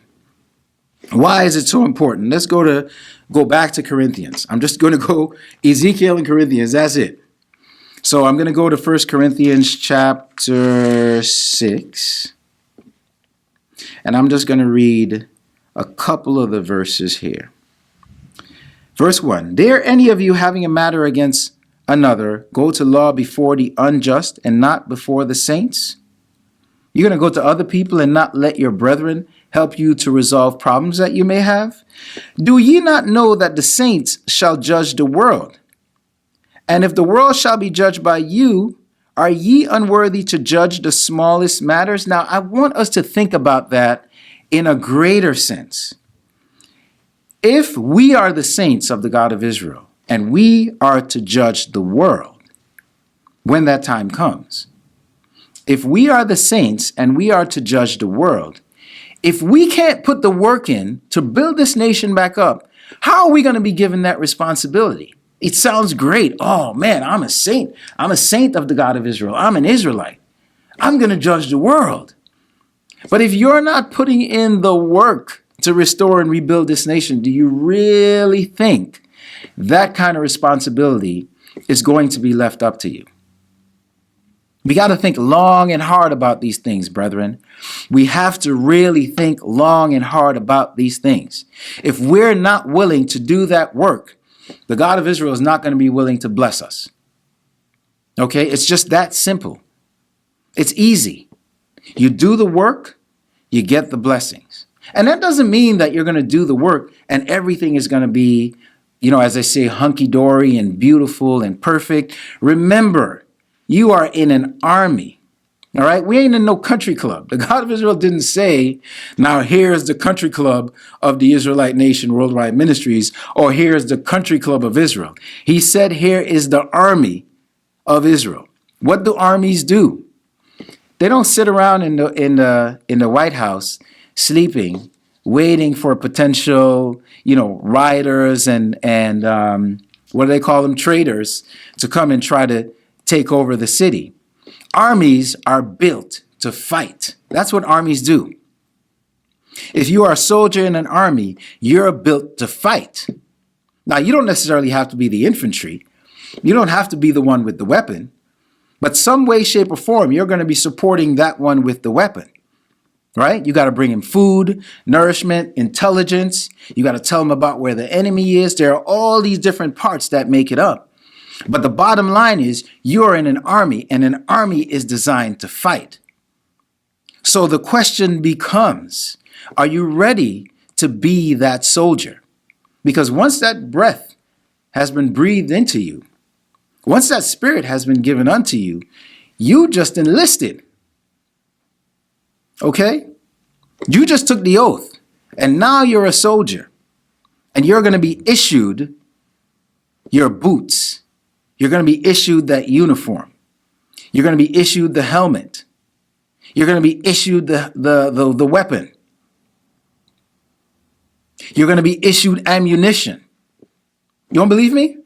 You don't believe me. Let's go to the book of Ephesians. Let's go to the book of Ephesians if you don't believe me that you are going to be issued these things that you will need. Let's see if we can find Ephesians. There it is. If you don't believe me that you are going to be issued those things that you need in order to get you to be that type of soldier that you're going to need to be. All right, let's see. So in the book of Ephesians, it says, remember, soldier, you are a soldier in the army of the God of Israel. Stand therefore, having your loins girt about with truth, and having on the breastplate of righteousness, and your feet shod with the preparation of the gospel of peace. So, you have your loins girt with truth. You have the breastplate of righteousness. You have shoes that are the gospel of peace, right? You have all these things. And again, I'm in Ephesians chapter 6. I'm reading starting at verse 14, right? And even if we go back one verse, it says, take the whole armor of God, that ye may be able to withstand the evil day, and having done all, to stand. Take the whole armor. Okay? If you're a soldier, that's why you have armor. All right? If you're in an army, that's why you have armor. This army is going to restore this nation. This army is going to restore this people. And now you're seeing the standard issue that you get. And above all, I'm in verse 16, taking the shield of faith, wherewith ye shall be able to quench all the fiery darts of the wicked. What does a shield do? It's protection. Because why do you need that faith? Because you're going to see things that others are going to do, and you're sometimes probably even going to marvel. Wow! How are they able to do that? How are they able to do that? They're not even Israel, right? You see these sorts of things, you're going to marvel. If you don't have faith in your God, you may fall by the wayside. You may start following them. That's why you have that shield. Because people are going to try to come to you and turn you away, pull you out of this army, right? Because there are always operatives in there. There are always secret agents in there, my brethren. There's always secret intelligence that's in there, my brethren.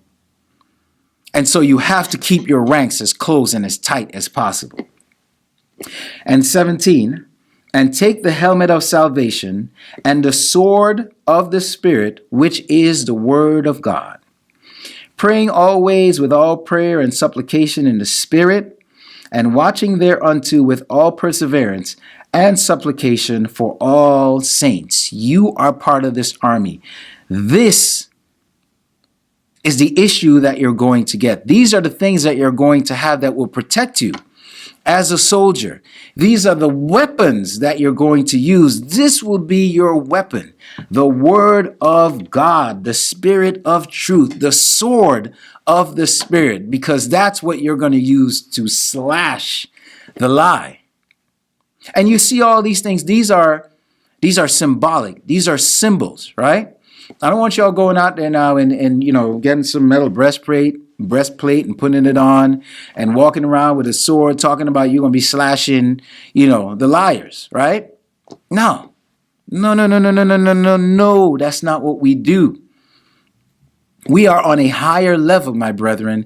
We are on a higher level, my people. What does it say? The sword of the Spirit, which is the word of God. And what is the word of God? It is the word that is in this book, the laws, statutes, and commandments. That's the word of God. That is the weapon that we have as soldiers, as an army, so that we can rebuild and restore this nation in the right way. So that those out there, when they see this army and they see the strength of this army, either they want to join, become a part of this army, or they get overran. There are not a lot of choices. There are not a lot of choices. But we cannot worry so much about them out there, brethren. We have to strengthen ourselves in here. So again, now that you have that spirit and you've been rebuilt and you've been built back up, put back together, and had that flesh put upon you, knowing that part of your duty as a saint will be to judge this earth, are you willing to do the work? Are you willing to walk that path? Are you willing to go and get your helmet? Are you willing to get your loins girded? Are you willing to carry that breastplate? Are you willing to take that shield? Are you willing to strap up those boots and go out there and do the work that needs to be done, my people? Because there is work to be done, and we cannot sit by the wayside and wait and watch others do the work. We are all one family. We are all part of this one body. The God of Israel called his son out of Egypt. We are all members of this one body. Some may be a toe. Some may be an eye. Some may be the head. Some may be arms. But we are all part of this one body, my people. We are all part of this one nation. And if our Father tells us that we are his army, then we know that we are his soldiers, because the God of Israel's words do not fall to the ground unfound and unkept. The words of the God of Israel do not go undone. We know if the God of Israel tells us something is going to happen, it's going to happen. So if that's the case, let us make sure that we're ready when our number is called. If we're out there and we're waiting, we're in the barracks, we're waiting for that battle to come, when we will be called, let's make sure that we're ready. Let us not sit by the wayside and expect others to do the work. Pick your shovel up. Get your axe. Grind up your rocks and make cement. And put this nation back together. Get the hands dirty. Get the knuckles all ashy. Get out there and do the work. Because we need every last one of us, my people. We need every last one of us, my brethren, in order to rebuild this nation. So again, on this day, I certainly thank you for listening to what we had to say. Thank you so much, Elder Jeffrey, for that great message that you gave us from St. Louis, Missouri. Again, if you like what you heard today, smash that like button, donate, comment, like. Look us up on the internet. Reach out to us. If you are really seeking truth and you want to be part of this army and this nation and you want to restore this family and this people, reach out to us, because we have the truth for you. So I encourage you to continue to follow. I encourage you to continue to join us on Friday nights at 7:30 and even Saturdays at 2 o'clock to hear these wonderful messages that are given by these great teachers in this nation of Israel. And with that, I leave you with peace.